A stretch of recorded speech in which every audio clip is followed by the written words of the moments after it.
Chihuahua. Good morning, Vietnam! Rise and shine. It's butt whipping time. Where are you from, bro?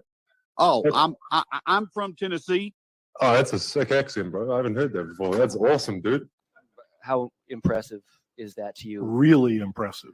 And they run through our ass like shit through a tin horn, man, and we could not stop them. What? Bro, what are you talking about? I don't think nobody's worried about that type of stuff. Well, I'm talking to you the way I want to talk to you. You're not really that stupid, are you? So don't shake your fucking head. If you ask a question, I'm telling you how I feel. I can sit here and tell you for an hour. You wouldn't understand because you've never played. You've never been an athlete before in your life. I am still up 20 grand from this last time I stick it in you.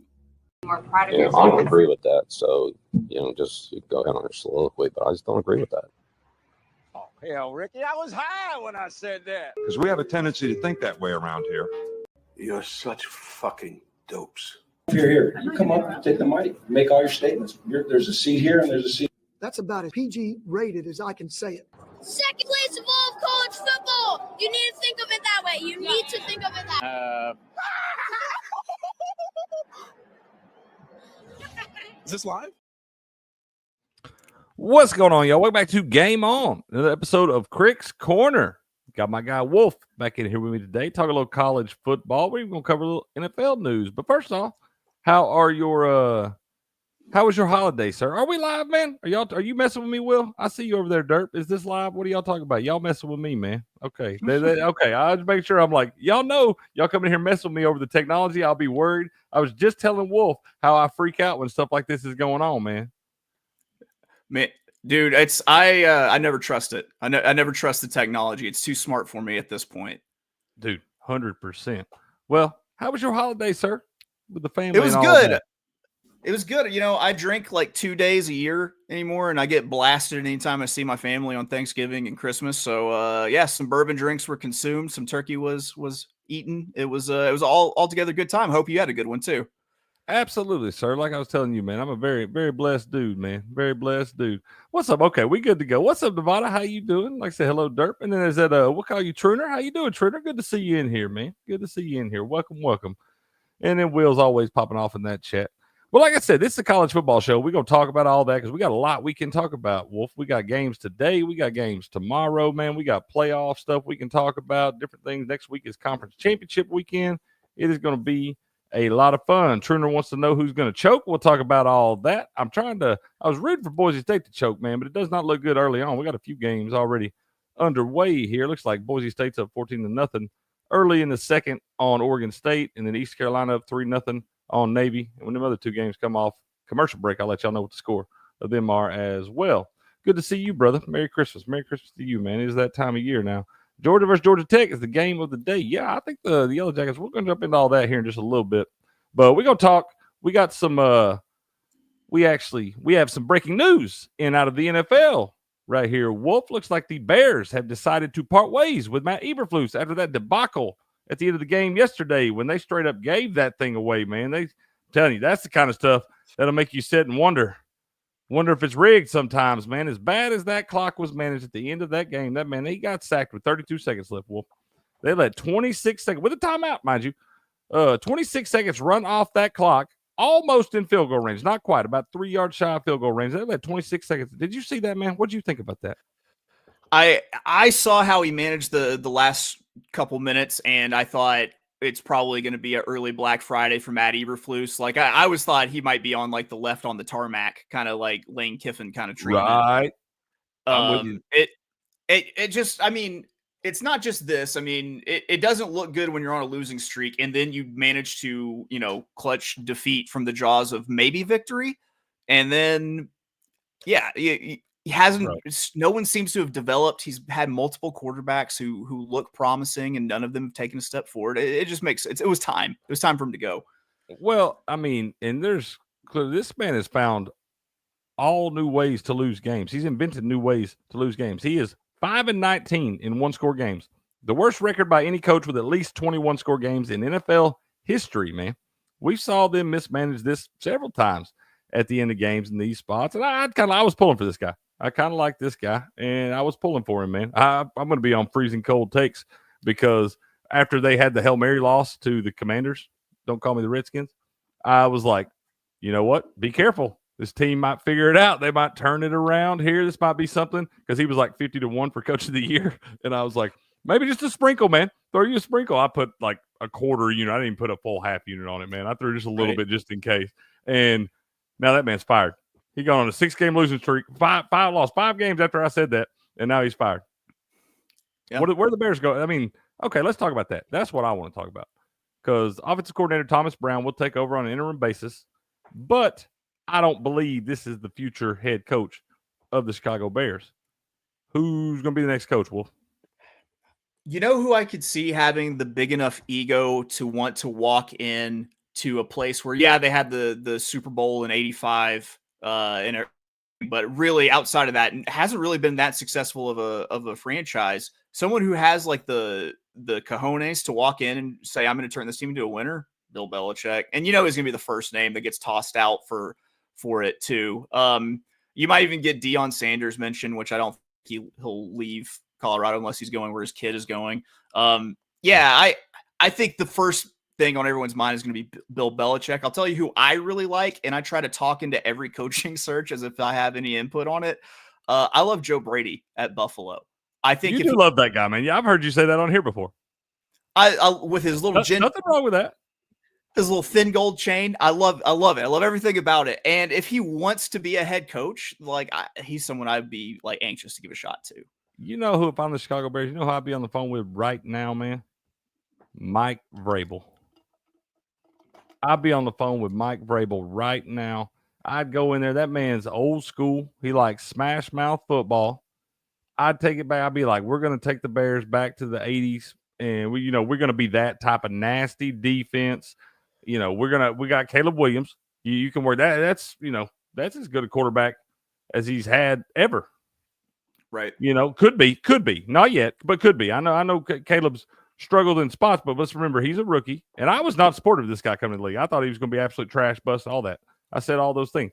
But that guy has gotten better. That guy's a football player, man. It's in there. And you get the right coach and coaching staff in there with that guy. I mean, he's going to be a player in the league. There's no doubt about that. But I would bring in Mike Vrabel, and I would just be like, we're going to be defensive first. We're going to be nasty. We're going to hit you in the mouth. Get those fans excited again, bro. I'm telling you, I think Mike Vrabel would be a great fit in Chicago.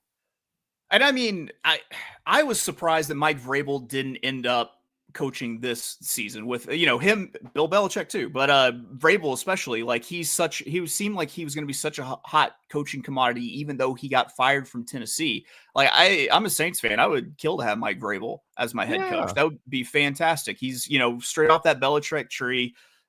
It's the same do your job, disciplined football. It's everything that you want out of your head coach. Ooh, another one though? Brian Flores, man.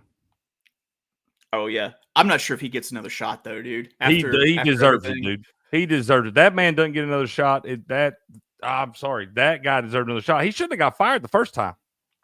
Right. I know it started off real rough, but that's the first team ever to have an 8-game losing streak and an 8-game winning streak in the same season. And let's remind you, they ended on the 8-game winning streak, and they still fired the man. Right. That man didn't deserve to be fired down there. I'm telling you. I mean, I'm sure they're happy. Mike McDaniel's a great coach and all that stuff too. But Brian Flores never deserved to be fired in Miami, man.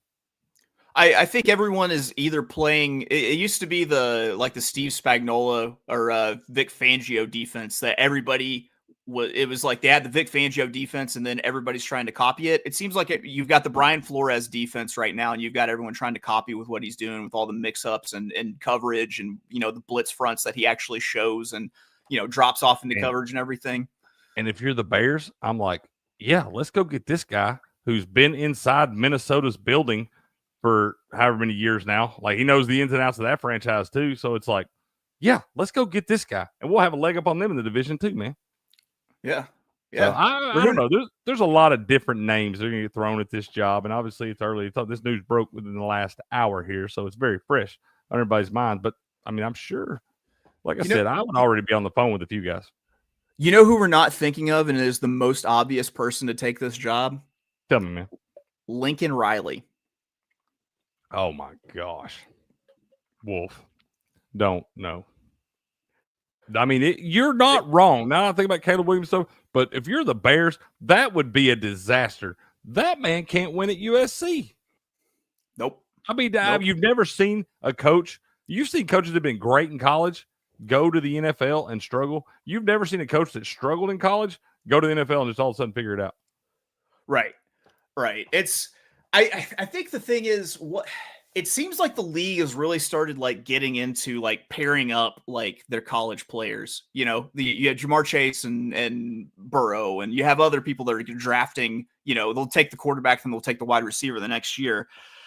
Maybe he moves on to the head coach now. I mean, you saw what they won a lot of football games with Caleb Williams. I'm sorry. You know I love you, man. I respect all you say. I do. They may do some stupid shit like that as a publicity stunt, but if they do, that would be such a Bears thing to do. Oh yeah, it would be a terrible hire, 100%. And I think I'll be honest with you. I think he's going to be available for too long, man. He's going to be unemployed. Yep. If he ain't, he ought to be, man. I'll tell you what they've done out there. That program's they've gotten worse each year, man. I don't know how you can be in SoCal, have that much money and just not produce at all. You're in one of the deepest recruiting beds. Your alumni have to have some of the deepest pockets out there. Like you got Steven Spielberg as your alumni. You know, he can chip in a couple million. Yeah. I bet he wished he had kept his ass in Norman, Oklahoma. However, we digress, man. We're going to wrap up this about Eberflus. Let us know what you think about all this down in the comments below. Tell us, is this good move by the Bears? I think most people are going to agree on that. What's next for the Bears? Who's going to be the next head coach up here? Let us know what you think in the comments, man. We'd love to hear your thoughts and all that. And please like and subscribe to the channel. Come back next time. Booyah. Sorry, we've been clipping out these little breaking news videos and stuff. I know, Will, you be proud. You see how I did that, Will? Did I do that all right, man? Because I was like, I'm going to kill. I seen it break a little bit ago, and I was like, you know what? This is too soon to the show, man. I'm going to let Chase get in here and talk with me. We're going to try to clip this thing out. There we go. Today is supposed to be about college football, man. So we're going to look at some college football. You got anything on this early action? I, like a fool, took Oregon State plus 18.5. I feel like that. Relax. Yeah. It's still back for it. It's early. We're still covered, right? Game ends now. We win, Wolf. That's fair. I was also on Wisconsin straight up, and that was the only other game that's live right now that's going. I wound up, I told y'all this morning on the morning show, I did wind up betting Minnesota. The line was weird. I'll see how y'all's comment. I'll catch up on y'all's comments in just a second, man. But, I seen that line. It was weird early in the week, and I didn't like it because I thought it was funny. I thought Minnesota should be favored, and they were getting 2 at the time. And it wound up flipping all the way around. This morning it was Minnesota -1, so it was getting back closer to what I thought it should be. And I was like, Minnesota's been playing better in Wisconsin. They just have. They're up 14-0 right now. The game's not over. We don't know that it's a winner and all that stuff. There's 8 minutes left in the second quarter, so there's a lot of time left in that football game. But it just felt like the way the line was moving around. Like I said, when it was then +2, I was like, Minnesota should not be dogs in this game. You know, something that I look at heavily during this weekend and the last couple weekends is who needs to get bowl eligible, who's sitting at 5 wins and needs just that one last push to get over. And that's what ended up putting me on Wisconsin. Plus, at the time, I won't want to say they were only 3-point dogs at home in Camp Randall, which is, I mean, still a pretty crazy place to play. And, they're hyped for Wisconsin because every game in the Big Ten has a trophy associated with it for some reason. This was Paul Bunyan's axe or something, ain't it? Right. Don't they play for the axe in this one? Yeah, if it's not that, then it's like Uncle Remus's old. Yeah. Catfish bucket and stuff. Yeah, man. Yeah. They all got. You're right. I said the team in the Big Ten, if they ever win that championship, they probably have to have an extra trophy case from all of the trophies they collected from all their rivalry games throughout the season. Yeah, man. Yeah. It's, I mean, kids love bling. It works out for them. Some of those trophies are pretty sweet. I'll give them that. Yeah.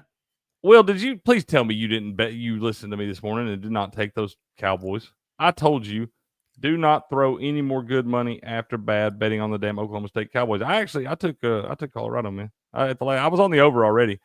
Like I said, I get my picks out on Wednesday, Wolf. I bet all those picks, and then for the game, I watch those lines moving. Sometimes I just like the way the line's moving. And then when I thought about Colorado, I was like, Oklahoma State sucks, bro. They're about to blow the doors off after they lost last week. They're all pissed off, upset, still trying to. They got to win to even have a shot. at the Big 12 title. If Iowa State and Arizona State both win, they're going to be in the Big 12 championship. But Colorado don't have no shot if they don't win the game.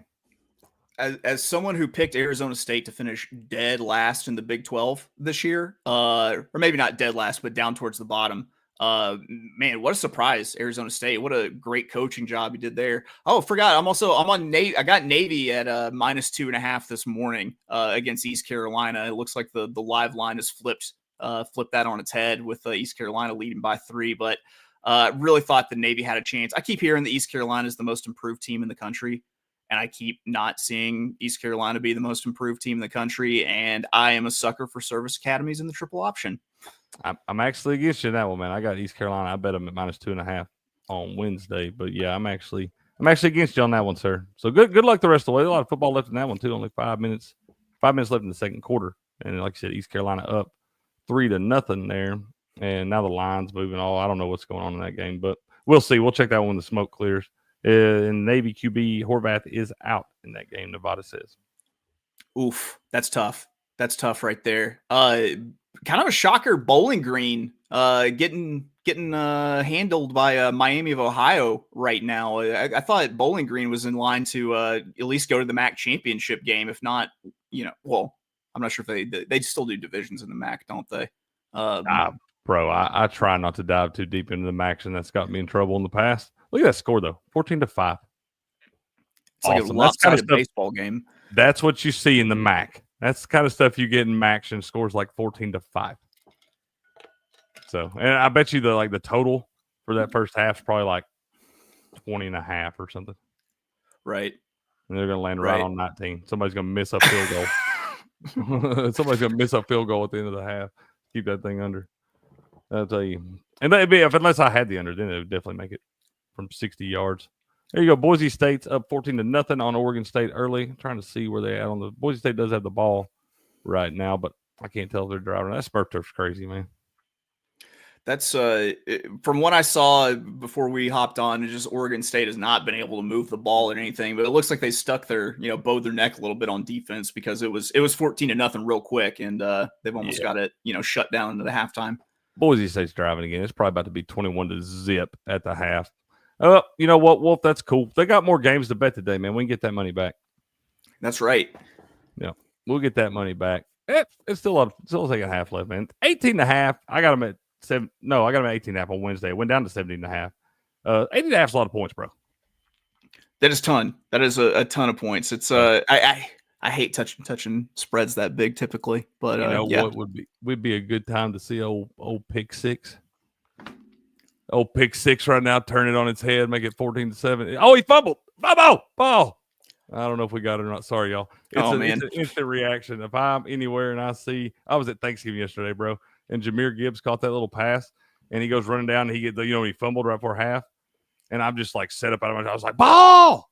I can't help it, man. I can't help its reaction. It's like Tourette.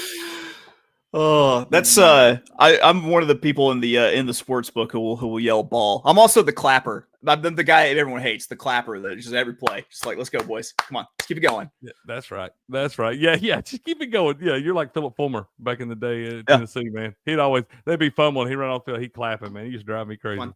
We love Phil, though. Oregon State did recover that fumble. There we go. We didn't get the pick six, but we got the turnover. We'll take it because they were inside the red zone or about to be. Anyways, let's talk about some of these games this afternoon. We got the Egg Bowl, 3:30, man. Mississippi State traveling to Ole Miss. Ole Miss coming off the loss down at Florida. Mississippi State coming off all the losses. They're bad, real bad. They're getting 25 points in the Egg Bowl. This is a rivalry game, obviously, and the total is 62 here. I am not touching Ole Miss, man. The line was at 26. It went down to 25. These rivalry games are weird. It wouldn't blow my mind either way. It wouldn't blow my mind for Mississippi State to have a chance to win this in the end, or for Ole Miss to win this 63-7.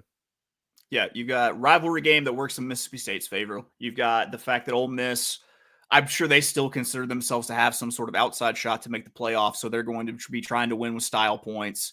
But yeah, I'm completely with you. It's one that I just don't want to touch. There weird things have happened in Egg Bowls before, and I don't want to get egged on here. I feel like I've got PTSD for some of these rivalry games in the past, dude, where the team was just so much better than the other team. And I'm like, of course they're going to win by 4 touchdowns. How could they not? And the other team, Right. I'm thinking about putting a little sprinkle on Mississippi State money line. Next thing you know, there's a fist fight, and then the other team is all hyped up and dancing on the logo. And Yeah, dude, no shit. Or some guy, God forbid, we don't want this to happen, but I've seen it before. Some guy gets a bad injury and gets carted off, and like his whole team rallies around that and does some crazy inspiration from the heavens. yeah, I've seen you see that a movie thumbs before, up. dude. Yeah. Yeah. I would be a lot more likely to sprinkle. I'm not going to do Mississippi State. I would sprinkle on them if it was at Mississippi State. I don't feel like they may get straight boat raced down there in Oxford. Quite possibly. Will says, Ole Miss offensively has been playing terrible since their center went down. I love the under in that game. No way they can score enough. The total, 62 is a lot of points. It went up a half point from this morning, though, because I was looking at it, too. I was thinking that same thing, Will. And it was 61.5, so it's going to have half point. I'm just tell you what I'm doing. I'm not betting that game. That's my sharp play for that one. There you go. You got Utah State, Colorado State at 3:30 also. I don't have an opinion on that. Well, Liberty, Sam Houston. I wish, where you at, Patriot? Why is Sam Houston getting 2 points of that terrible Liberty team? I almost want to take them. I did take Sam Houston here. Sam Houston on the money line, just straight up. You got a home dog within a field goal. That's usually just kind of a system play for me. If I'm getting plus money on the money line, I'm going to take that shot. And it's a really good Sam Houston team. That you finally see the benefits of when they redshirted everyone that last year that they were in FBS or FCS before they moved to FBS, and the development between last year and this year. A pretty good team, and they got a whole lot to play for. I'm anti-Liberty most time, but I think Sam Houston covers the two here.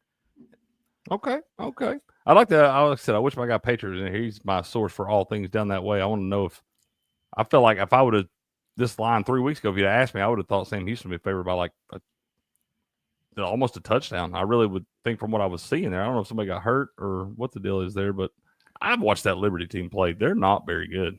They were the most fraudulent, undefeated team at 6 or 7-0 that's ever been, maybe. Yeah. I can't remember who they lost to, but I know one was a big surprise. I'll go Google that. Kennesaw State, maybe. I think that was it. They lost. They were a big favorite. They were almost a 3-touchdown favorite and got beat straight up, which that does happen. I don't have an opinion on Texas State, South Alabama. Good luck to you, anybody that bets on that. I do have Stanford. South Alabama here. Are you on it? You're like Steps, man. I didn't get a Steps for you. You and Steps would be like the oddball show, man. I can let y'all talk about all these games because I don't really have an opinion. Tell me what you like, man. Lay it on me. I love winning. I love the quarterback for South Alabama. Gino, I can't remember his last name, or Gio, whatever his last name is. This Texas State team, a little bit fraudulent. This is a team that you considered to have a outside chance to make the playoff as the lone group of 5 representative, and they just haven't really panned out. But South Alabama, I mean, I've watched them absolutely put it on a few teams now. They go as their quarterback goes. I got to think that, last game of the season, this kid kind of balls out. And if he balls out, then I think they ball out on Texas State. Okay. We're going to see a lot of points in this thing. You got a high total, 61. It's the Fun Belt. It's always points. Love the Fun Belt. We love that. Yep. I will. Well, good luck to you guys. I'm not gonna ride with you on that one, man. I get mad at myself sometimes when I do it because I'm like, I feel like I might jinx you, bro. Like if I bet on it, you're gonna lose it. But if we don't, I'm gonna look back and be like, damn, they told me to take this. So I won't bet it so you can win it, sir. I am on Stanford. I appreciate the sacrifice. We're on opposite sides of this one too. I'm on San Jose State. Okay. I got Stanford at +3 on Wednesday and +120 on the money line. Actually, they're down to +2 and +105 on the money line. Total of 54.5 in this one. I'm going against the granny effect here, man. This is Will's granny's alma mater, San Jose State, and I've made some money off the old Spartans this year, and I was really pulling for them hard against Boise State. Me too. But I do have some love for the Spartans, but I'm on Stanford in this one, man. I watched this team get a little bit better each week here. They were really bad early on, really, really bad team. But last week they had the close loss to Cal. I took them last week, getting all them points. I think it wound up going up to 15. I took them at +14, and they had a chance to win that thing. Probably should have won it. And they beat a Louisville team that beat Clemson at Clemson. Beat them 41-38 in overtime, I believe is what the final of that one was. But I've just watched them get a little bit better. I feel like this is one right here. You go down, and San Jose State's been kind of reeling of late. I like Stanford in this spot for the momentum factor, man. That's fair. I love the San Jose State offense. I think that really spread out passing offense is pretty potent. With Stanford, you don't know what you're going to get because I've seen them play awful games and I've seen them go on the road and beat Syracuse. And They are an anomaly, bro. Yeah, absolutely. It's one that I should probably be staying away from, but I ate chalk here with San Jose State. I at least got closing line value. If nothing else, if I lose the bet altogether, if San Jose State just takes them to the woodshed, at least I got closing line value, man. I won something. There you go. Ooh, we got some closing line value on this one too, man. We got Georgia Tech at plus 19.5 there, down to 17.5. This one feels like I don't think there's any chance Georgia loses this game. I really don't. But I don't feel like there's really any chance they cover it either, man. All right, hear me out on how to play this game. Tell me. Georgia is going to lay an egg in one half of this game. I agree. 100%. So try the Georgia Tech first half money line. If it misses, swing bigger on the Georgia Tech second half money line. Oh, let's see what the parlay together. But I love this is my new jam, man, where I parlay one team money line first half, the other team for the game. So we're going to take Georgia for the game. Let's just see what. Oh, halves. There we go. And then Georgia Tech money line plus 675. Georgia Tech money line first half. Georgia money line for the game. I will have a sprinkle on that. There we go. I gotta leave look at me talking, all sorts of bad things. I love those, bro. And I actually haven't put any of those in today, but I hit one last Friday night in the UNLV game, and those feel good, bro. Those feel good when you get it because if you get that dog, you feel really good when you hit your dog in the first half because you're right. Like the favorite's supposed to come back, man. I know it's something that I just shouldn't do, but I love doing it too much. Is taking the total and the spread and parlaying, or total and money line and parlaying everything together. And I always kick myself whenever it doesn't come through, and I hit one of the legs. It's like, why didn't I just take the money, man? Why didn't I just take the money on one of these things? Will loves doing that. He loves I don't mind you parlays and things like that if you got a couple games you really like, but a lot of people love to do parlay aside and the total of the same game. Like last night, he worked out for him last night. He took the Packers minus the points and under 47.5. So it comes through right there. But it's hard to do that, man. It's hard to pick everything right in the game to know exactly what's going to happen. So many variables in football and just crazy shit that happens. It's so hard to do that in the same game. That's why same game parlays. That's why you got all these profit boosts and all these different things. Because same game parlays are hard to hit.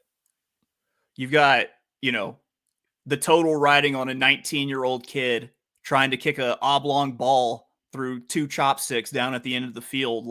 Or a kid that you got a kid his girlfriend broke up with him and, he's the starting quarterback or whatever the case may be. There's a million different teams out there. There's 100 different scenarios, and we forget these are still 18 to 22-year-old kids. I'm also a firm believer that there are only 8 good place kickers roaming the planet. You've told me that before. Yeah, you told me that. I think you might be onto something there, man. Let's see. Will says, love Tech in the first half. Georgia always plays terrible in the first half. Bingo. There it is. He likes it. I know that. He's the one that's got me on those where you take the dog in the first half, parlay it with the favorite in the second. I'm telling you, usually I haven't seen it yet under plus 500. I think he's right. I think he's right that this game is perfectly made for that play too. If of all the tools in your betting toolbox, this is you pulling out the right size crescent wrench on the first try. You know what I mean? Yeah, that's fair too. I'm with you, Will. Like I said, we love same game parlays. I do think there's a lot of value in them there. I'm just telling y'all straight up, and I ain't gonna quit playing them. They're one of my favorite things to do. I love same game parlays. I am hooked on them. I absolutely love trying because it feels so good to hit them when you're like, I knew everything was gonna happen. I'm the best. It feels so good to hit those damn things, but just be careful. Don't go crazy on them, y'all. If you want to play them, have your fun with them, but don't be throwing 2 and 3 units on a damn same game parlay, man. Don't do it. Yeah, and don't keep them like a regular receipt, not like a CVS. Yeah. Quit trying to hit 8-9 leg same game parlays, man. Quit doing that. If you're gonna do that, do the same game parlay X they offer over on DraftKings and stuff like that, where you can combine same game parlays from different games. that you may hit one of those, but you might hit one out of a million of those damn 9-leg same game parlays. You literally have to pick everything perfect in the same game. It's almost impossible, man. Yeah, man. What up, Buku? What's up? Buku's made some money with us before. I remember that during March Madness. Buku's my guy, man. Buku's been my best friend since I was 4 years old, man. Really? All right. What's up, Buku? That's my dude, man. That's my brother right there, man. He said, pharmacist said, don't tell us how to degenerately bet. Oh, man, y'all know around here. Y'all know we love to have a little fun. We're action players around here, Wolf. It's true. It's true. I mean, you bet the ponies, man. I know you're an action player. Dude, my brain doesn't make dopamine anymore without hitting a ticket, dude. It's required. Yeah, I'm used to him coming every my sweats being 2 minutes long and coming every 30 minutes. But yeah, it's I'm always cruising the streets looking for the hot action. Got to, bro. I'm a sucker for some value, man. Well, I got good news and bad news, Wolf. We got the turnover and the touchdown for Oregon State. It was 14-7. As I was telling you, we got bad news too. They scored another touchdown for Boise State, so it's now 21-7. But we're still covering, man. Still covering. Still in cover town. They have put the brakes on in Colorado, Oklahoma State. I believe my over is going to be dead to rights there, man. They scored 21 in the first quarter. Colorado did, and they ain't nobody done shit since. And it looks like Colorado's about to have a 4th and goal from like Walmart. So, oh man, not going to do well. Buku, I like 5-unit SGPs. Really gets the blood flowing. Don't be crazy, man. Don't be crazy. Them 5-unit SGPs will get you in trouble.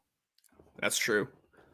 Well, I think I'm on, like I said, I would Georgia Tech, man. It feels like one of those games where Georgia is going to do what Georgia has to do to get through this one. It's kind of what you got last year, too. You remember how close Georgia Tech was against Georgia in the season finale? And it was because, like, they're sitting like Brock Bowers. They're sitting, all their players that they think they're going to need for, like, the SEC championship and everything. I don't know. I think that Georgia still has a lot to play for, so you might see kind of a throttled down depth chart a little bit. And I think it's going to keep Georgia Tech competitive. I mean, not to mention Haynes King is a dog, dude. That guy just goes out and plays. Yeah. I like that guy. There's already been one big ranked team. Go ahead and learn that this year, man. Yeah. Of course. He'll sneak up. He'll sneak up and bite you, dude. I also think that Georgia is heads and shoulders better than Miami, though.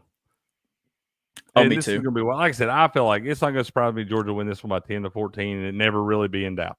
Like, you're not going to have to, everybody, they're going to act like Georgia Tech's in the game and maybe even Georgia Tech's leading at halftime, but I don't feel like it's going to be by anything more than a field goal or a touchdown, something like that. Maybe they get some crazy play where they break a long run. Georgia is struggling on offense. We've seen Carson Beck struggle against everybody but the Vols. Imagine that's the concern for them not covering is if Carson Beck starts just giving it out like Halloween candy. You don't have no reason to be hyped for this one, man. You don't have no reason. Like, you're still 17, almost 3 touchdown favorites in this thing. Like, you're supposed to win. You got the SEC championship next week. You don't even know who you're supposed to play yet, so you got that in the back of your mind. Like, there's a lot of different distractions going on in this game for Georgia. Now, did I say all that? They're probably going to come out and win 56-3 or something. But I'm on Georgia Tech, and I feel like this is one of those games where Georgia, even if they get up early, I don't feel like they keep their foot on the gas. They just kind of run the football, shorten up the clock, play defense, don't let anything get behind them. I don't think you're going to see any long, sustained drives by Georgia Tech. I know that's what they want to do and try to take, the clock out of it for Georgia there, but I don't think that's going to happen. I know it's kind of a small total, but I think the under might even be in play there too. I like that too. I like that too, man. It's been pretty much sitting on that line all week long and it hasn't really moved either way. I don't know if there's probably not a whole lot of action on it, but I think because a lot of people don't know. You never know what you're going to get from Georgia Tech, man. I'll tell you this, it'll probably be right on that number. Probably close. Yeah. Yeah. It's probably going to be close to it. So, like I said, I'm on Georgia Tech that one. I didn't even mess with the half unit on the money line for that one, dude. I really don't think there's it would blow my mind to see Georgia lose that game. It's, I would be so enthused to see Georgia Tech win this game that I wouldn't even care if I didn't have anything on it. It's just like that. That's the payout I needed right there. It was just seeing. I'll tell you, man. Tech get them. There's nothing better for me than seeing Georgia or Alabama fans crying in the stands, dude. That shit's worth its weight in gold, dude. I had one of the worst ever trips to Tuscaloosa to see my Hogs play, And like I grew up, my grandfather went to Alabama for 8 years. He majored in Sigma Chi. And I thought that they would be way cooler. They were awful. They were Awful. Terrible garbage people. Yep. Like I said, man, it never hurts my feelings to see all those memes and different things. I love it when the game's almost over and they're just flashing through the stands. Just got the camera scrolling through there. Yeah. Well, it's a wonderful thing, man. It was really fun in that Alabama-Georgia game earlier this year when we didn't, Alabama was whipping them early on. You see all Georgia fans sad. Then Georgia comes roaring back, and you see all Alabama fans panicking. And then Georgia takes the lead. They're all Alabama fans sad for a minute. Then Georgia gets there. I mean, it was great to see all those fan bases just sad. Basically, that whole time. Now, Alabama wound up getting them, but we got them. So, we got them back. We got to see them sad, and we did it. So, that's fun. Credit to this college football season because there's so much crazy stuff has happened since then that you almost forget that might have been the game of the year right there, the Georgia-Alabama game. Dude, that was a great football game. That was so much fun. That was a great half of football. True. Yeah. Yeah. I mean, I don't know. It was fun to watch Alabama in the first half because they were whipping their ass. Like I said, it was just good football, man. And then it was really good football by both teams at one point, and then really bad football by both teams at another point. And then at the end, we just got all the crazy fireworks. Yep. And they both could wind up. I mean, Georgia's getting in. Georgia's going to get in. Georgia winning that game today. Georgia may get a bye. Georgia, I think they are. That's what I think is going to happen. Wolf, I think Georgia's winning the SEC. I don't see Texas. I mean, they already showed us they whipped Texas once, and I don't know. I know it's hard to beat a good team twice, but I think Georgia's just better than they are, and they've got something figured out. They went down to their house in a tough place to play and whipped their ass all over the field, man. Yeah. Yeah, they just defensively, it seemed like they had them just completely out-schemed where Texas just didn't know what was coming at them. They couldn't get Quinn Ewers going. I think in a rematch that, it's hard to beat a team twice, but I do think that Georgia has the edge there. But I mean, who all is still in contention for the SEC at this point? You got Tennessee's still got to be in contention. Nope. Georgia has already got their spot locked up. That's funny, Will. Tennessee and Vandy are playing for the parental custody rights of Alabama. That's awesome. Yes, that is awesome. No. Georgia has already locked up their spot because they have the edge with the head-to-head over us. And then Texas and Texas A&M, the winner, will play Georgia. So I think Texas A&M has a shot at Texas because the first time they played in 13 years, it's at Kyle Field. It's going to be rowdy down there tomorrow night. So I think they got a real shot against Texas. I don't think either one of those teams has got a shot against Georgia in the SEC championship game. Not playing that damn thing in Atlanta. I've got unreasonable grudges against certain teams. Like usually it's because like someone I hate likes that team, and so I just always pick against them. Because that's where I get all my teams I hate because my buddies love them. Yeah, I got tired of listening to them. Friend who's a Texas A&M fan, and just in all things, like it's just they're also a disgusting people. No Waffle Houses and male cheerleaders. What are we doing here? Yeah, I think they're ignorant. Well, been thinking they were ignorant since they gave Jimbo Fisher all that damn money. Dude, dumb, ignorant. But anyways, that's enough Georgia talk there. I am on the Yellow Jackets tonight, but I am not putting the half unit on the money line. Now, if it happens, like Wolf said, that'll be payment enough. Nebraska, Iowa, I'm not really touching this video. I think I'm looking at the over. I kind of like the over. It went up to 40 for just a little bit this morning, went back down to 39.5, but I still feel like it's high. Anytime it's above 36 in an Iowa game, especially this year, the majority of the Iowa games have gone over. And I have been wrong on every Iowa total I've bet this year. So don't take my word for it, but I think I like the over in this one. So y'all probably want the under. I went with Nebraska plus the 3. I think they're riding the Dana Holgerson magic a little bit. And also, like, they just broke all sorts of crazy, like, insane streaks with, their record in games where they needed to get, bowl eligible was like 0-12 or something in their last stretch. And they've had all sorts of just bad things. I think it's just finally turning Nebraska's time. And I like them to upset Iowa. They've been kind of the whipping boy to Iowa over the last few years. I think this is their best chance to get them in. I don't know how long. Man, okay, that's an interesting pick, man. Like I said, I seen that one and I was like, I have no idea what's going to happen in that one. Let me get back over. Sorry, y'all. I'm trying to get this thing. I'm going to share this with y'all in a little bit. Y'all try to remind me before we get out of here to share the link to the con. We're going to do a bowl, not a bowl pick 'em, but we're going to do a bracket challenge for college football when the bracket's released and all that. We'll do it just like we do, all our other stuff, man. We'll give away a free jersey to the winner of that. So I'll share the excuse me, I'll share the link in a little bit, and y'all can go join up for that thing. The bracket won't be released till after the conference championship games, but hey, it's free 99, man. Shot to win the jersey. Why not? There you go. What do you think about Utah UCF now? You got an opinion on that one? I ain't touching that game either. No, I don't want a piece. Who is UCF to be laying 10 points in a game? I said they're terrible on the road. They've been halfway decent at home. They usually beat up on bad teams at home, but you can't trust them. And that total's weird at 46.5. It's too high for a Utah game, so it's probably supposed to go over. But you can't trust UCF's incompetent offense, man. And Utah's on whatever string quarterback now. I ain't touching that damn game. I ain't even watching it. I don't care if it goes to overtime. I won't even tune over to it then. This might be a freezing cold take, but I think the Nebraska-Iowa game might end up being the game of the day.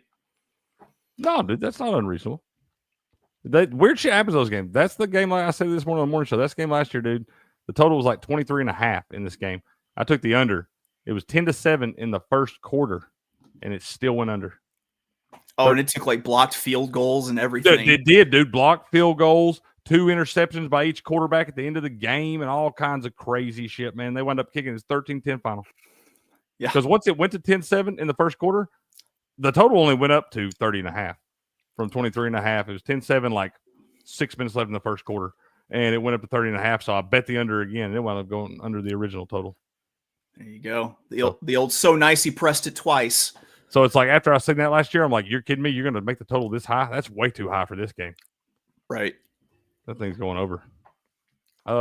Tennessee and Vandy, my balls tomorrow, man. At noon, this line has been to 11, goes 10.5. It hasn't really done anything but that. It keeps going back and forth between 10.5 and 11, which makes me feel pretty good about it, Wolf. If it went down to like 9.5 or 9 or something, I'd be like, uh-oh. But seeing them keep it above this, I think a lot of people are going to be on Vandy. Vandy been giant killers all year long. Tennessee got everything to play for in this one, man. Is this Diego Pavia's last collegiate football game? He'll probably play a bowl game. He will play a bowl game. Yeah, he will play a bowl game. Because he's not going to be holding out for his draft status or anything. Yeah, but he like sued to try to get another year of eligibility, and they turned him down. And so like this might be his like last like ball out hurrah. So part of me, I'm with you, like wants to, kind of you want to sprinkle a little bit on Vanderbilt, but at the same time, I mean, you have the little brother factor. I hate taking really good upstart teams whenever they play against big, their big brother, like the in-state rival or something, because the game always ends up way closer, or big brother, just big brothers, the small team. So I'm going to stay away from it, but I'd be interested in Vandy a little bit. This, like I said, y'all, I've watched these games my whole life, and honestly, Vandy's had a lot more success against us in the last 10 to 12 years than they have the rest of my lifetime. I mean, it was always, you didn't even want the first Tennessee game I ever went to, man. Tennessee Vanderbilt back in like 99 or something like that. And we drubbed them, beat them like 45-0. And it was that way for most of my life until the James Franklin years. And they got some there, and then Derek Mason came through. And, Vandy's been, it's always impressive to me to see Vandy win any damn football games in the SEC, because we've talked about it before, the recruiting disadvantage, because kids can't get in your school, man. Not everybody can just get in Vanderbilt. This game, though, I look at it, and the more I look at it, like, I'm always a realist Tennessee fan. I'm a cautious Tennessee fan. I don't go out beating my chest saying we're going to beat this team by 100, because I'm always nervous, man. Tennessee has put me through cardiac arrest multiple times in my damn life, man, and they continue to do it weekly. And this one, the more I think about it, I'm not so nervous about it, Wolf. Tennessee might woodshed them. I do like the under. They have all the incentive to woodshed them too. I mean, this is a game, once again, got to win with style to impress people and to bolster your playoff bid. So I could see this being close, or I could see Tennessee just absolutely speed bagging them. I really don't think Tennessee even has to get style points. They win this game by 1 point, block a field goal at the end of the game to win the damn thing. Vanderbilt's got a chance to win, and they block it, and they win the game 21-20 or something.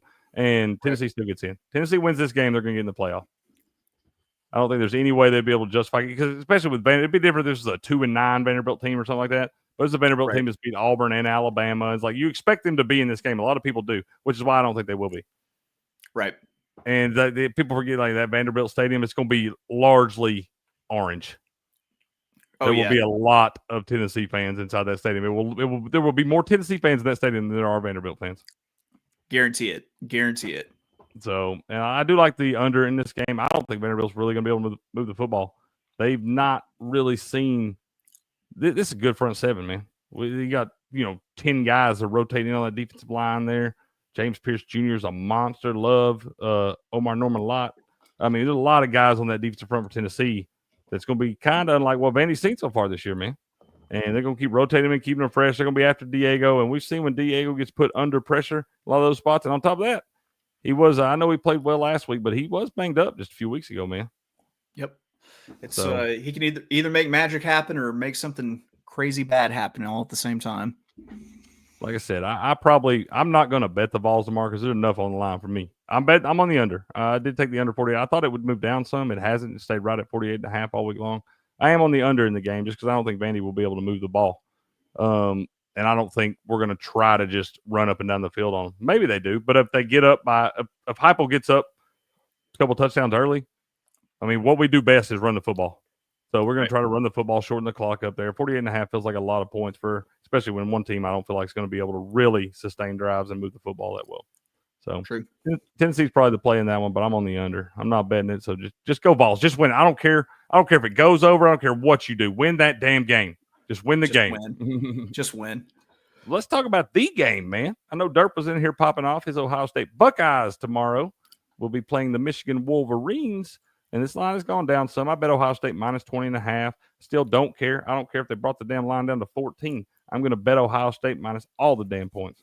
Did see where the cornerback for Michigan's ruled out. I'm with you. I don't like usually playing these huge numbers on the chalk, but I think that Ohio State, they've got a lot of years of frustration from the Harbaugh era to uncork on Michigan, and they're catching Michigan at just a terrible time for Michigan. And I think like Ryan Day kind of knows that he needs to beat Michigan big right now, or he's going to keep getting those chirps about not being good in big games and everything. So I have a feeling they step on a neck early and they don't let them up. I think they're going to leave, no doubt. Like I said, the top player on Michigan's roster is Will Johnson, the cornerback, expected to be a top 5 pick in the NFL draft. He is not playing. He has been ruled out in this game, and it's probably smart on his part. The only thing that could happen to him in this game would wind up being some of his, because they don't have a chance. His team, that dude's unreal. He's incredible. He's going to be a great player in the NFL, but this team is not any good, and that guy would have nothing to gain by going out there and playing this game. The only thing that could happen would be him out there getting torched by Jeremiah Smith or Egbuka or something like that, and it'd just be bad film for his thing. It might cost him a couple spots and a couple $1 million. So I don't blame him for sitting out of this damn game if he's not 100% healthy. And I think when you take the best player off the field for a team, that's not going to boost your morale. That's not going to make your team better. And you were already up against the 8 ball in this thing. And I think the Buckeyes are about to go to town on these boys. Yeah, get golden pants for all the boys in Columbus after this one. That's what they get, right? The golden pants. It's like I don't know about that. It's like a thin gold chain with like a golden pair of football pants. So like you get them whenever you beat Michigan at Ohio State. That's awesome, dude. Yeah, kids love shiny things. You know our guy AK from Millie Goats and everything. Yeah, dude, this is one of my favorite stories ever. I know y'all have heard me tell this so many times because he told me this one time. But the year that they beat AK played at Appy State back in the day, and he was part of the team that beat Michigan, the number 5 Michigan team. One of the greatest upsets of all time. Right. He said that year they won the national championship, that one of the Ohio State boosters or something paid for their rings because they beat Michigan that year. That's awesome. That's one of my favorite. I'm like, that's the kind of shit that happens in college football, bro. It just means it's not just the SEC. It just means more in college football. I just want wealthy benefactors who will just give me fucking gold things, man. That's what I want. Just right, I mean, look at what I mean. Yeah, just that's what yeah, just like, hey, I really like how you talk into a microphone. Here's a big diamond ring and some more chains. There you go. Fun. Let's Go go, buy yourself one of those bouncing cars. Bling bling. man. Hey, man, we all trying to get bouncing cars, man. But yeah, I'm on Ohio State in that one. I don't like I said, I don't have an opinion on the total because I feel like that's a weird one in my no man's land. It probably will be close to on that number. But once again, don't think Michigan, they haven't been able to move the football against a lot worse teams than Ohio State there. And Ohio State's gearing up for a big run. I still, once again, I've said it all year long, still think this is the best football team in the country. Yeah, I think so too. It's it's like 1-1A with Oregon to be honest. And I mean, you see how close they were whenever they played, but I don't know. I think Oregon's more prone to maybe stumble here down the stretch than Ohio State is. It's hard to beat a good team twice. Had Ohio State won that one in Eugene, because Oregon's already locked. Ohio State has to win this game, but they're going to. And they're going to play. Oregon's already locked up in their Big Ten spot, but they play in the championship next week in Indianapolis. And had Ohio State won that first game, I'd probably be leaning more toward Oregon in the second matchup just because it's hard to beat a really good team twice, man. True. Very true. Especially as close as that first game was. I used to have so much fun whenever it was like Georgia and Alabama whenever they'd be playing in the SEC championship game, and then they'd have the college football playoff matchup, and it's like, yeah, you just bet whoever bet against whoever won the SEC championship. Yep, yeah, it's and they were giving you like Saban as a dog in those games too, and I'll always bet Saban as a dog on the money line. Yeah, that one was always weird too because it was always like a month apart. And at least this one's been, it was in the end of September. It was week 7. So it's still been a little bit since they played, a little more gap there. But that Georgia, Alabama, they just turned around. I'm like, y'all just run it back, man. Yeah. Let's see. South Carolina and Clemson. I got South Carolina at +2.5. It's moved out to 3. Scares me a little bit. What do you think on this one, man? I just think South Carolina's playing pretty good football right now. I'm going South Carolina straight up in the spot. I got them on the money line too. I put the full unit on the money line too.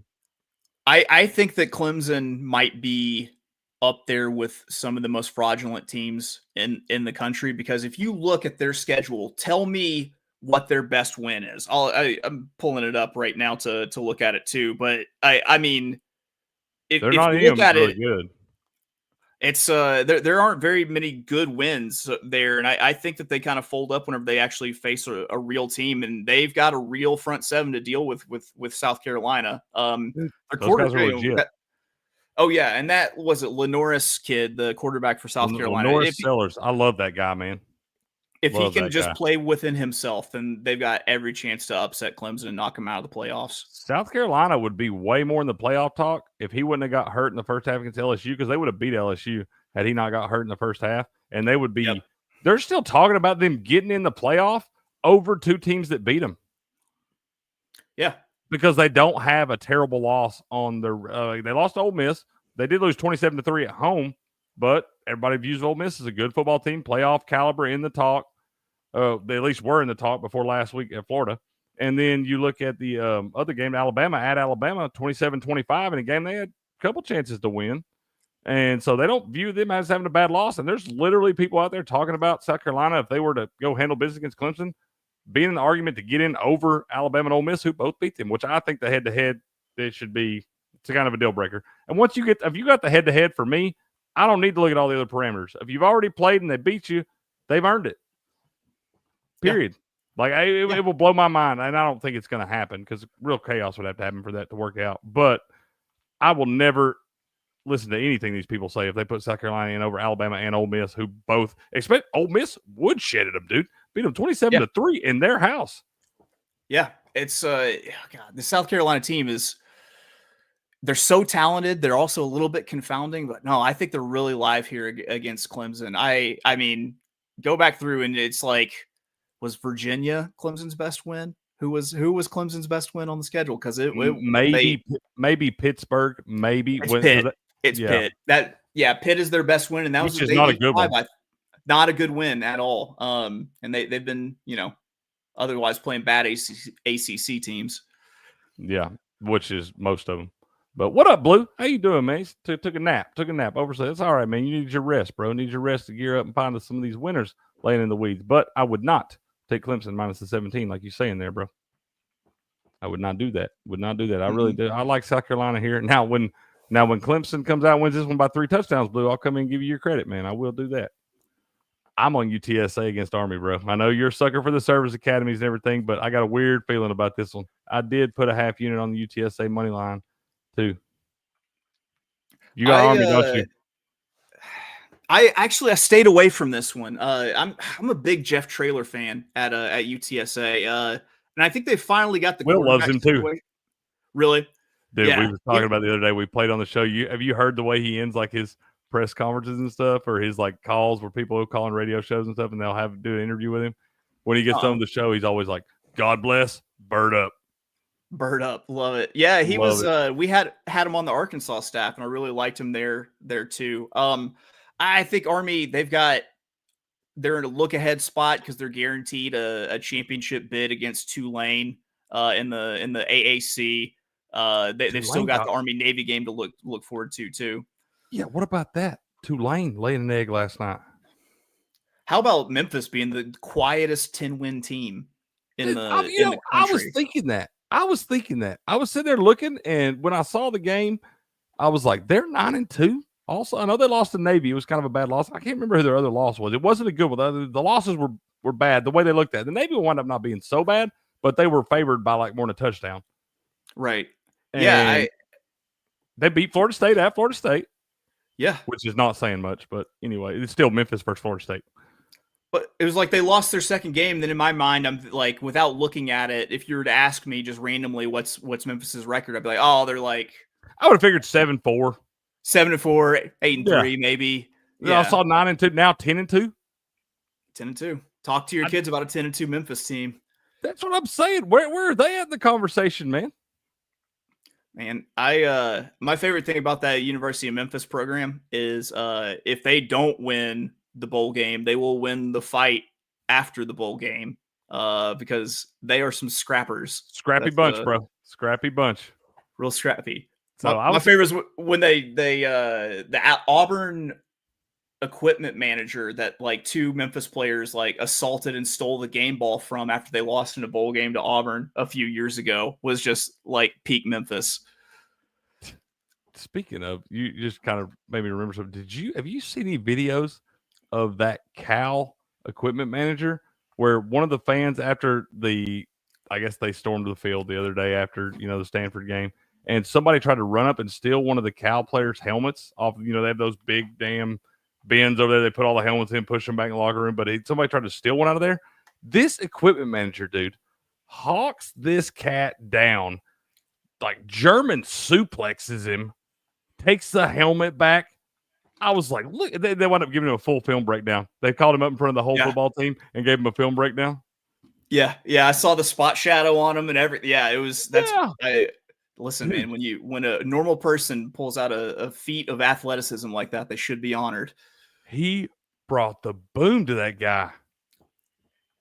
Like, I don't know if the dude got any, like, if they tried to arrest him or anything after that, because, like, whatever, that guy's on a highlight reel forever, and that's worse than getting arrested in that spot right there.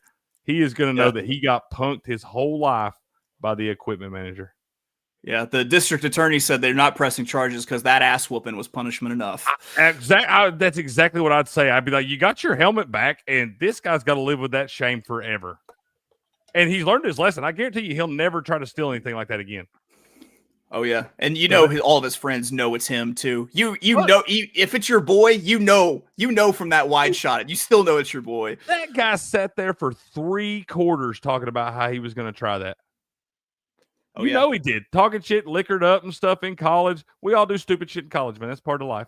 But he's sitting there bragging to his buddies, and he talked so much shit that he couldn't not try it, or they were going to call him such a bitch forever. So it was like a lose-lose situation for that guy. Yeah. Never going to live that down. Never going to live that down. Well, don't be a piece of shit and steal stuff. Yep.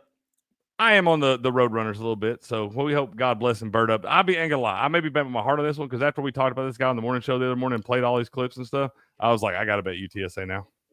Yeah, it's the Army goes as Bryson Daly goes, so if they can keep him in check, they got every right to win the game if they can keep him, keep him from blowing I just up. feel like I've seen this so many times before. Not so many times, but I've seen it in the past where a team like this, an Army team, they were in the playoff talk and they have to play a big game late this season where they've already locked up a spot in their championship game in their conference, and then they play a big game, a big non-conference game or something that's kind of got playoff implications or whatever, and they lose that game the way they lost it last week, bad, the way they got whooped. And then you already know you got the championship game the next week, so you got kind of a letdown factor or a kind of bummed out factor from the week before. You got a look ahead factor the next week, and you got a team right here in UTSA that's been playing pretty good football and getting better the last month of the season here. They've had a lot of high preseason expectations. They've underperformed those for the first half of the season, but they've gradually gotten better, and you saw more of this team you expected to see all year long. And now you're gonna go on the road and give them a touchdown? Yeah, I'm on the Roadrunners.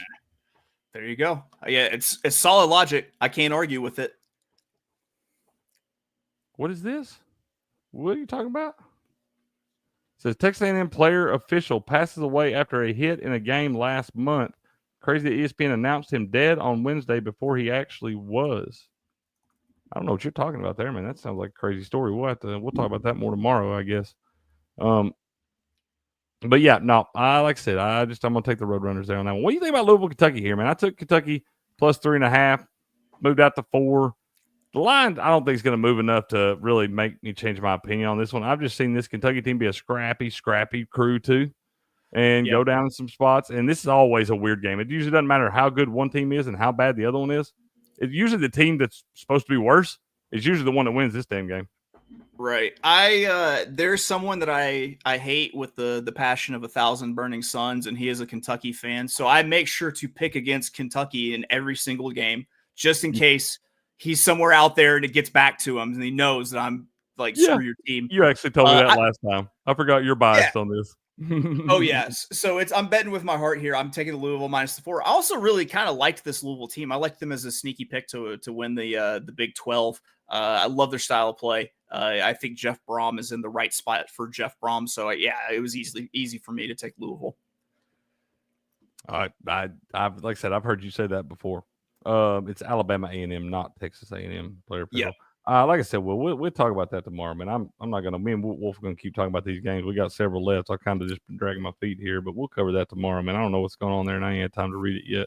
Like I said, it just feels like a weird spot. Kentucky's been Louisville also going out there after that big Clemson win. They've kind of let down in a couple spots too now, so we'll see. It's still a good Louisville team there, but it's a rivalry game, and I'm gonna take the points with the dog in that one, especially the dog at home. I don't have an opinion. Illinois and Northwestern there. Do you got anything in that one? It wouldn't surprise me if Illinois either plays it close or loses to Northwestern, because that's just what Brett Bielema does. That's his move. It's these sort of games. His MO, bro. You're not wrong. You're not wrong on that. Kansas and Baylor. I thought I was going to wind up taking Baylor to end. Kansas. Kansas became the first team in FBS history with a losing record to defeat 3 straight ranked teams.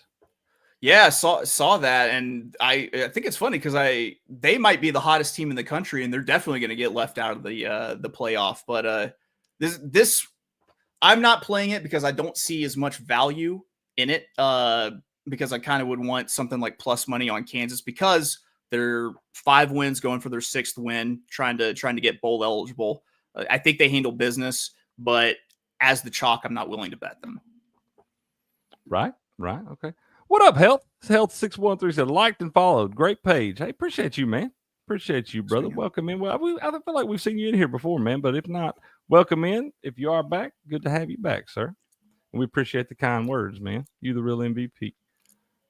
Yeah, you're right though. Kansas, dude, like they're running the football. That's what last week that game, like early on, they were trying to throw it. So everything. They're like, wait a minute, they can't stop us. They would have had like what, damn near 300 yards rushing or something in that game. Yeah. They ran all over a pretty good Colorado defensive front. Yeah, dude. Yeah, they did. Colorado is still up 21-0 in that one at the half. Minnesota up 14-0 over Wisconsin at the start, about a minute into the third there. Navy did just punch it in to take the 7-3 lead over East Carolina with about 7 minutes left in the third. And then I believe we got Boise State and Oregon State still at 21-7 just into the start of the third quarter there on those. Let's see here. I was going to look. We'll get down through here. Well, if you see any games you want to talk about, you let me know, man. I'm going to jump to some of the ones that I want to get your opinion on. So if I pass Louisiana and ULM. Okay. ULM sitting on 5 wins. You have Louisiana, who's wrapped up the Sun Belt West. They're not going to be maybe if something happens, they could be a playoff team, but they're likely out of the playoff mix, no matter if they win the Sun Belt or not. This is a much improved ULM team. They took the interim from UAB, who really helped them out last year, and UAB should have hired. I like ULM to close it out with a win and with those big odds on the money line. Okay. Blue, I love you, man. I have no idea what you're talking about. I mean, I know about the lizard people and all this stuff, but I don't know how we got there. Chase, what's your best bet for the NFL? Oh, yeah, there is an NFL game day. Let me get your opinion on that because it's about an hour away. We ain't going to talk long about it because I've talked enough about the damn NFL and damn sure enough about the damn Chiefs. But you got anything you like in that NFL game today? I honestly went with the Raiders plus the points there. I think it's a rivalry game. The Chiefs have been barely skating past people, and I think that their lack of depth at the skill positions has really caught up to them, and it's really starting to show. I know that there's an unsure quarterback situation and everything, but you still have a short week. You're out of your routine. I think that I'm going with Oakland and the points. I don't get too cute with props, so sticking pretty vanilla there. I didn't know Isaiah Pacheco was supposed to be back today. Oh, is he? I think so. There was somebody in the chat this morning that was asking us about Kareem Hunt's rushing yards, and we told him probably you had to be careful with it because, if they did get a lead like they're supposed to do, they're probably going to shorten the game up by running the football, and he'll get a lot of opportunities there and all that. I hope he took the under 56.5 this morning because if Pacheco's back, hell, he won't get 10 carries. Yeah. It's why, if you're headed to the playoffs, why do you put a heavy workload on him right now when he's fresh off of an injury? I understand, you probably need fresh legs. That's true, though. That's a good point. That's a good point, man. He may be on a pitch count. Yeah. And so maybe Kareem does wind up getting a lot of carry. Either way there, I don't know. That's a game that I put a couple small same game parlays in. I'll give those to y'all here in a little bit, man, when I look at them. But I didn't go crazy on that game. There's way too much college football for me to really give a shit about that. Yeah. It'd be different. It'd be different if it was a game worth watching. That's true. But I don't feel like it is. So you're on ULM in that thing, man. Okay, a little in-state rivalry there. It does feel like a weird spot, dude. Louisiana's played well all year long, too. It does feel like a spot they'd drop on. Yeah, I've called my shot against Louisiana a couple times and gotten just blasted, but I'm going at it again. And they ain't even got to drop it. It's not like you're betting them to drop it. You take the 10 points, man. They can win the game. They're just but that could be a close in-state rivalry and all that stuff.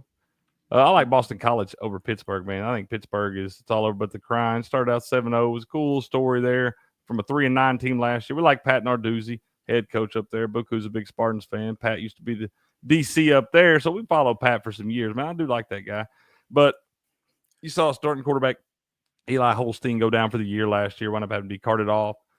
Had a leg fracture there, and we wish him the best. He's only a freshman, man. He got a lot of football left, Yeah. So, but I don't like what Nate Yarnell, no shade at that guy or whatever, but, he was the backup of this team for a reason, and this team was already kind of reeling with their starting quarterback still healthy. That's usually the kind of thing that can suck the wind out of your sails when you're already playing bad. And Boston College kind of got rejuvenated since Castellanos got benched, decided to leave the program and all that. They played well both weeks. They lost at SMU, but didn't lose bad, and then blew the doors off against North Carolina last week. I would not have thought that Boston College would have responded as well as they have with Castellanos hitting the transfer portal. Yeah, I like the Boston College play. I think it's a good spot. You're getting them at home. I'd tail it. Yeah, I'm on Boston College. Like I said, I took a -4.5. It went. I think it was 4.5. It might have been 3.5, but I think it was 4.5. Went down to 4. But I'm not scared of it. That's just kind of a correction, the money and stuff like that. There is going to be some money on Pittsburgh. There's some people that aren't paying any attention to what's going on. Some people don't even know the starting quarterback's not playing in that game, and they're still going to bet Pittsburgh blindly and all this stuff. So I'm on Boston College in that one, especially at home in that spot. Looking at them playing a lot better lately. The Iron Bowl, I ain't touching. It's like this feels like the most meaningless Iron Bowl in 2 decades. You've got an Auburn team sitting on 5 wins and big odds on the money line. I'm going to sprinkle on Auburn. You got an Alabama team that ought to be bummed because I don't think they have a shot at the playoff now. I don't think they should.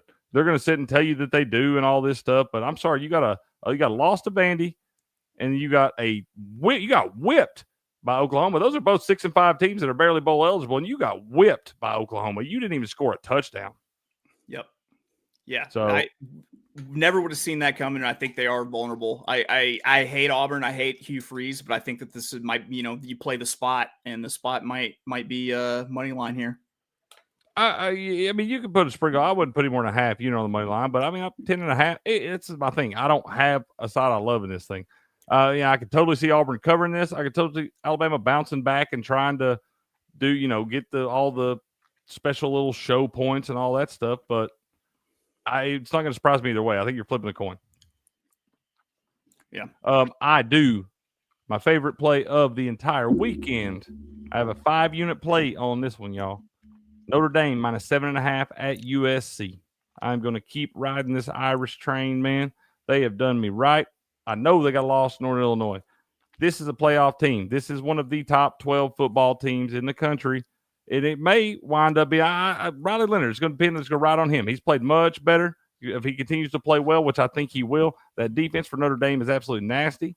Marcus Freeman is, I know you can say what you want about the coaching spots and the games where he's heavily favored and all that stuff, but this guy coaches well in big time games. And right now he's got his team tuned up, focused up. They know that they could not drop another one, and they have been absolutely taking people to the house for the last 2 months now since that Northern Illinois loss.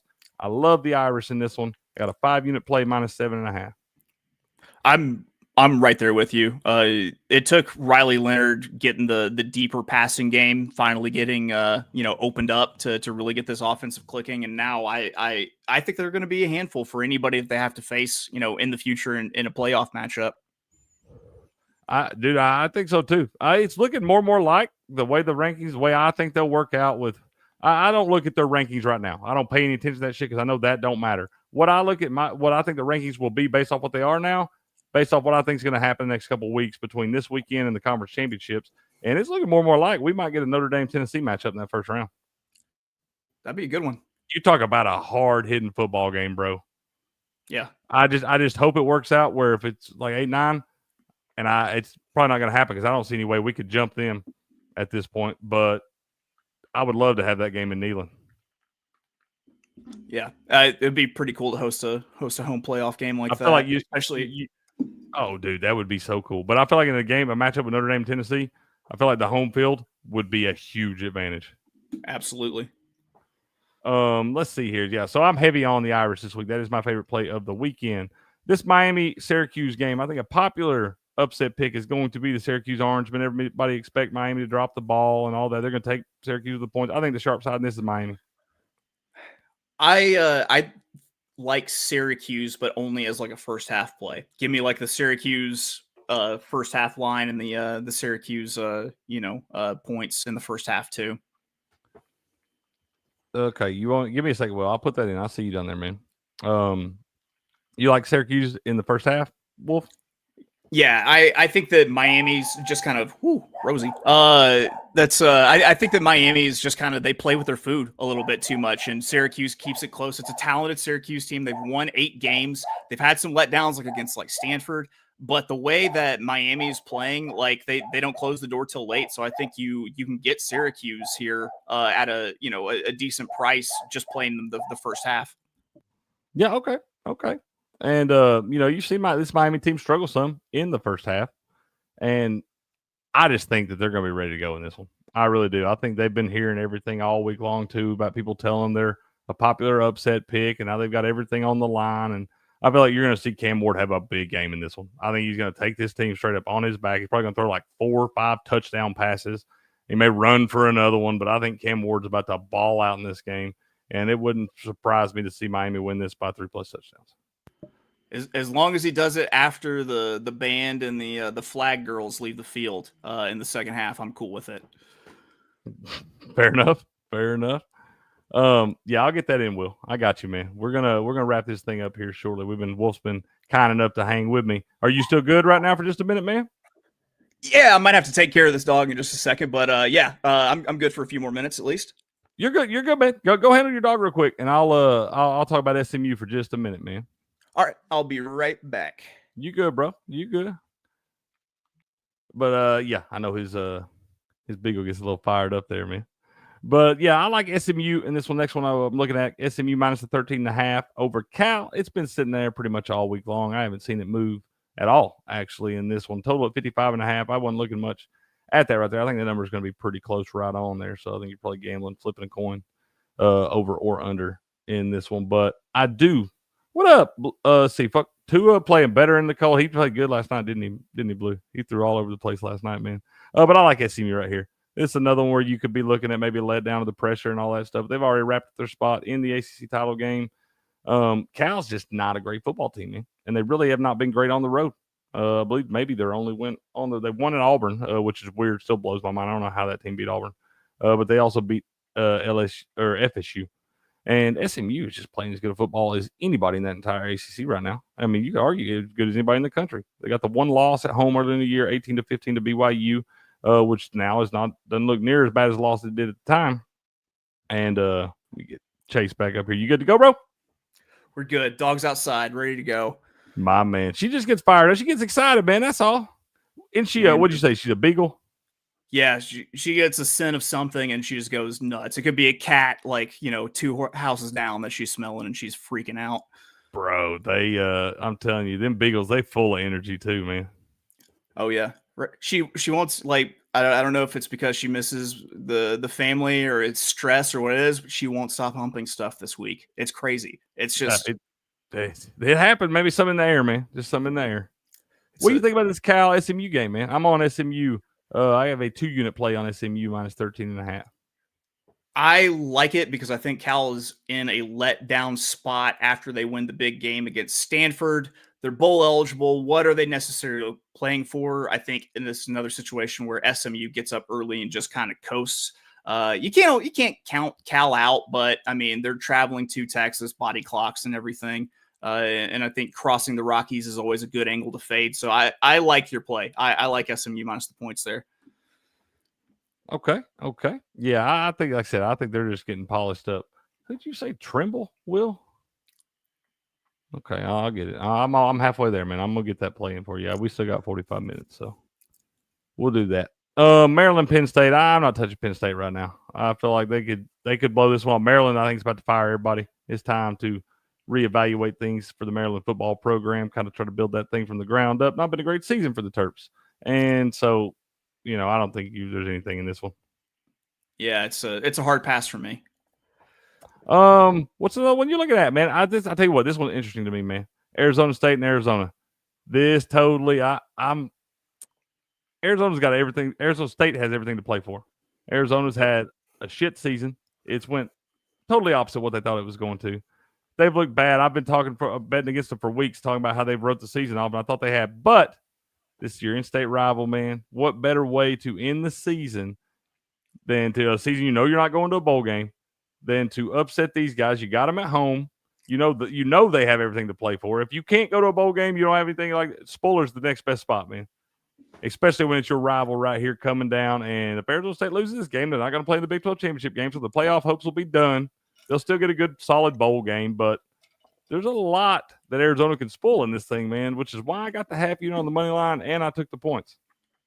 Love it. Love that play. I love this week of college football betting because so much of it is about vibe and like what the vibes are going into this week and what they are coming out of the week and everything. So I think that's a pretty good little vibe pick right there on Arizona.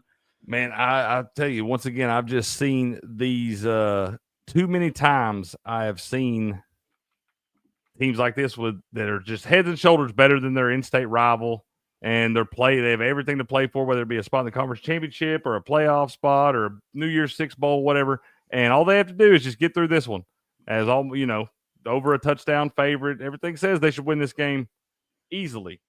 It's never easy, bro. Mm-hmm. Never easy. All right, Will, I got you, man. You're in there. So got that one locked in. That you got bold with that one. I don't know what made you decide to go big on Tommy Trimble, but hey, I like it, bro. Those are the ones that win. Those are. But it is in there, sir. North Carolina State, Mac Brown farewell game. Mac Brown has been fired this week by North Carolina, and they are going to let him coach in this game, which I'm always like, if you're going to let him coach this game, like, why are we firing him? Why couldn't we let him coach this game and afterwards just come out and say that we mutually agreed to part ways? You both decided it was time for a change. Why we got to say we fired the man? He's given a lot to the game and a lot to that school. And I'm a big fan of the rally around the interim coach angle here, and I don't see it. You also have NC State, one win away from bowl eligibility. I like the little sprinkle on NC State here and on the money line. Well, if it was going to be interim coach, I would say that, but like with it being Mac, they are going to let Mac Brown coach in the game. I'm like, I don't know. Maybe they play for him, man. Maybe they won't win, send him out on top, you know? Right. You have an 80-year-old coach who's definitely going to be the last football game that he coaches, unless he coaches his grandkids' game. So I can see it too. So that's why I'm not touching this one, bro. It's got too many weird layers to it. There's Buku Spartans play at Rutgers at home -1.5, and that one for Sparty. I ain't touching Sparty again, man. Yeah, it's a pass for me as well. They're dead to me after last week, up 24-3 at the half on Purdue, and giving up 13.5, and you don't score points second half. Dead to me. So we'll try them again next year when they get a little bit more figured out. I am big on the Florida Gators too. I actually took them -15. I have a 3-unit play on the Gators over Florida State. I think Florida's about to take it to them, man. Florida's a team. These are teams that are on two different trajectories and have been all year long. I know they both started out bad, but Florida has continuously gotten better since then. And again, with some adversity, you got your starting quarterback goes down when you play Tennessee there, and you're already kind of rotating, working in some packages with DJ Lagway, the sensational freshman there. But then he gets hurt against Georgia, has to go out. You got to go to the third stringer when you play at Texas. And that was a bad deal. But then Lagway comes back last week and leads you to you got wins over LSU and Ole Miss in back-to-back weeks, man. So Florida looks like a much better team. And if you're a Florida fan, you feel much better where you're sitting right now. You don't even care they're bringing Bill Napier back because you've seen some positive things. And you feel a lot better as a Gator fan than you do a Seminole fan, man. And I feel like, I don't know, did you freeze up on me there, Wolf? You might have froze up on me. But anyway, I'm all over Florida in this game, man. We'll see if he gets back. You good to go? There you are. You froze up on me for just a second. But yeah, no, I think the Gators about to take him to the house, man. Yeah, it's getting a little bit of frustration out on the old rival in that one, I think. I thought about taking Purdue over Indiana. Man, I ain't doing it. Indiana's gonna thump them, bud. Yeah, I think so too. But it's up until Michigan had defeated everybody by double-digit points. I know it's a rivalry. That Purdue team's really bad. Indiana knows they need all the style points, man. And absolutely, like I said, they've done a really good job beating up on bad teams. This is a really bad team. Yeah, that's a real. What do you think about Texas A&M? I've also viewed Texas A&M as a little bit more of like a fraudulent team. They also seem to be one of those like who have you actually beaten kind of teams, even though it is the SEC and all those conference wins are tough. But they seem to just kind of seize up against these tougher teams. My gut says Texas, but I'm also kind of weirded out by the Quinn Ewers, to enter the transfer portal news and everything. So I'm staying away from it, but I say it's probably Texas. I mean, everything says it should be that, but I took A&M at 5.5 on Wednesday, and it is now gone. It's gone down to 5 there, but Kyle Fields just gets rocking, man. Yeah, and as bad as they wound up, dropping the ball last week at Auburn, there they get down big early, come all the way back in that thing. I love the freshman. Is it Marcel Reed? Is that the freshman that's at Texas A&M? I love that guy, dude. He's a gamer. He shows me some things. You see with some of these freshman guys, like I know they're still raw, young, got to learn some things the hard way, but I see some of these guys with I was talking about the other day, the it factor, and I think Marcel Reed's got the it factor, man. He's a gamer. If he steps up the passing game just a little bit during the offseason, look out for him next year. I agree, dude. I agree. Like I said, I've watched that guy closely. It's been kind of when Weigman got hurt early in the year, they went to him, and then it was kind of when Weigman got healthy, it was kind of back and forth between those guys. But every time that guy's had to step up in a big game, he's done it, dude. Yeah, he did it against us. I've seen it. I seen it. He did it against Florida. He did it against LSU. He tried to do it again last week against Auburn. Yeah. And it wasn't his fault they lost that game because that dude, he hit that dude on that 2-point conversion that they wound up missing in the fourth overtime. He hit dude right in the chest with it, man. Yep. It just, I mean, you can't catch it for him too. So, but I think that I hate to see good things happen at Texas A&M. It just, I mean, and there's, no guarantee it's going to. I like that kid. I do. I like that kid. Maybe he'll wind up going somewhere else. I'd love to get that guy up toward, like I said, in a Josh Heupel type offense. We're obviously not going to play him over Nico. We love Nico and all that stuff. But I'm just saying it would be fun to watch a guy like Josh Heupel be able to play that guy in his offense because I feel like Marcel Reed, dude. I do. I feel like he's a gamer, man. Yeah.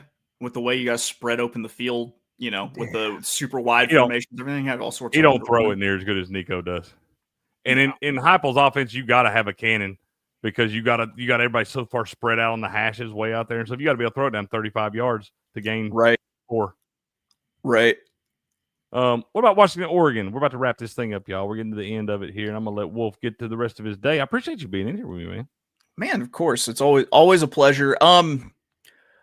I think you take the flyer on Washington just because this is such a heated rivalry. And you have Oregon who looking ahead to a Big Ten championship game. They're still undefeated.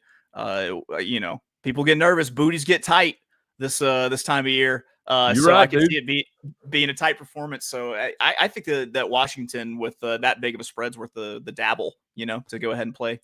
I think so too. Like you said, you got the big game with Ohio State again next week. That's in a lot of your players' minds. They also have lost, just like Ohio State, I believe 3 in a row now. If you count the last 2 years in the regular season and then the Pac-12 championship game last year, I think they've lost 3 in a row to Washington, just like Ohio State's lost 3 in a row to Michigan.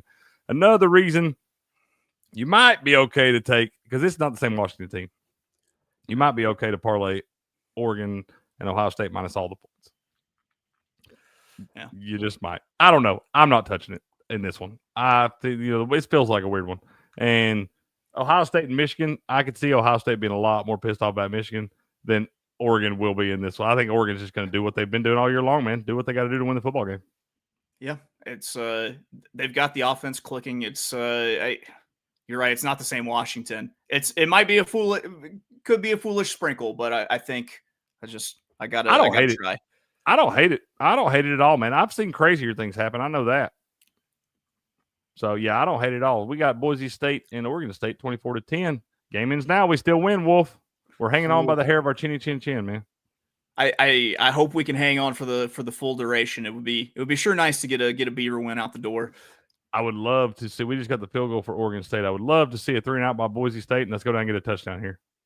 Yes. I don't even want to sweat for my money line. I don't care if Boise State. I just want to see us get the ball back here, go down the score, and I know we got it in the bag then, man. Yeah.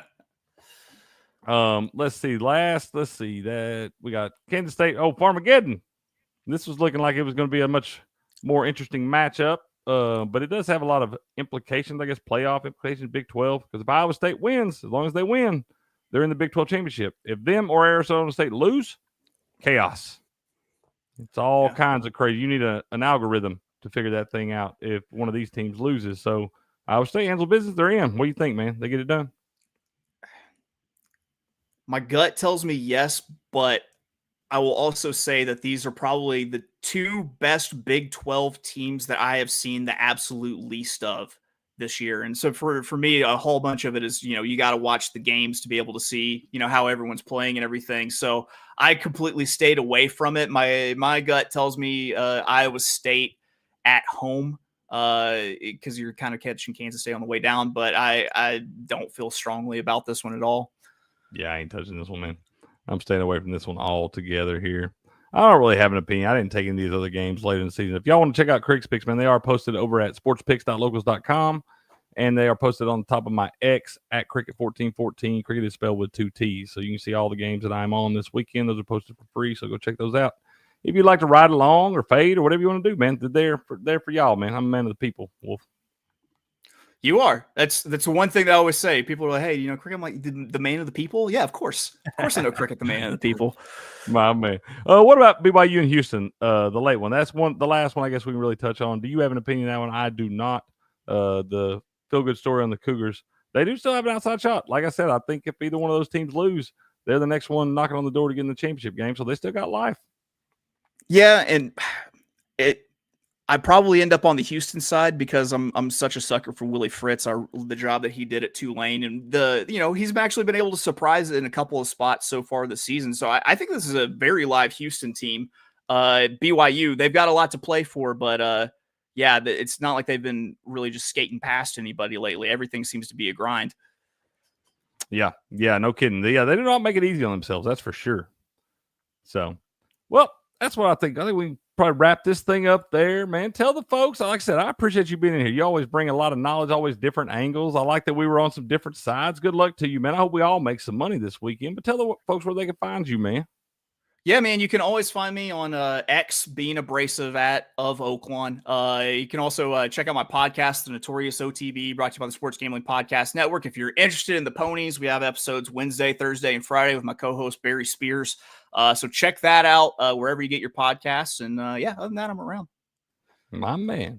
This guy's got good stuff, bro. He knows the ponies. Don't nobody know the ponies more than Wolf knows the ponies, man. I know it ain't that time of year right now, but it'll be coming up, and I promise you we'll be in here talking all that stuff too. I'm going to have you come back in here with me on Crick's Corner, man. You've rode this thing out with me a few weeks now. We got a lot of opinions of college football. It's about to get to the nitty-gritty, man.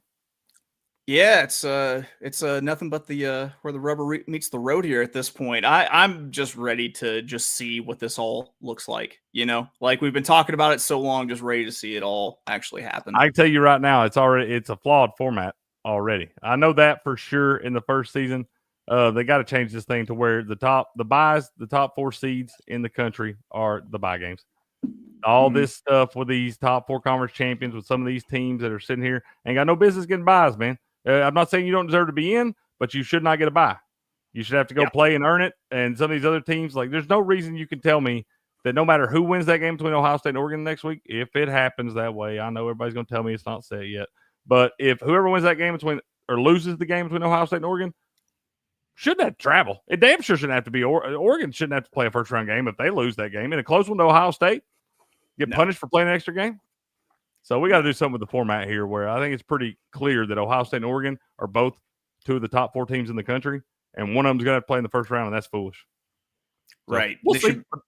Yeah. It should be sitting on buys, but I mean, it's they're figuring it out, and it just seems like whatever we settle on. I mean, just look at how quickly like the 4-team playoff changed. Yeah. Like it's only they keep changing it every single year, so hopefully they take care of it. Man, everything is so subjective in college football that you're never going to please everybody. You're never going to get it right in everybody's eyes. And we're closer to it now. Let's don't get it wrong, man. It wasn't all that long ago when we were dealing with the bullshit that was the BCS. So let's not bitch too much, because it is light years better than it was just over 10 years ago, man. You got to remember, first college football playoff, 2014? Yeah. So we're looking at 10 years ago, man. Before that, we didn't even have a playoff. So it's worlds better, and they'll continue to be trial and error and all that stuff. But it is exciting. It gives a lot of different angles to talk about. It gives a lot of different fan bases reason to stay inspired and cheering all year long. Before, there's a lot. There'd be about, in a 4-team playoff, there'd be about 6 fan bases that could still be cheering, man. Now you've got 20. Yep. So, all right, y'all. We're going to wrap this thing up right here. We'll be back bright and early in the morning. Shout out to all y'all in the chat, man. We appreciate you over in the locker room hanging out with us. You are welcome, Blue. We love y'all in here, man. Y'all always make it easy for us to stay motivated to keep doing this stuff. But we'll be back bright and early in the morning, right here at 8 a.m. Eastern, 5 a.m. Pacific for your Sports Morning Espresso Shot, talking all things sports, recapping the games from today, previewing games for tomorrow, and any other silly goose stuff we can get into, man. But you and your beautiful family stay safe out there. Good luck in all of your wagers this evening. And until next time, good luck, good gambling, and game on.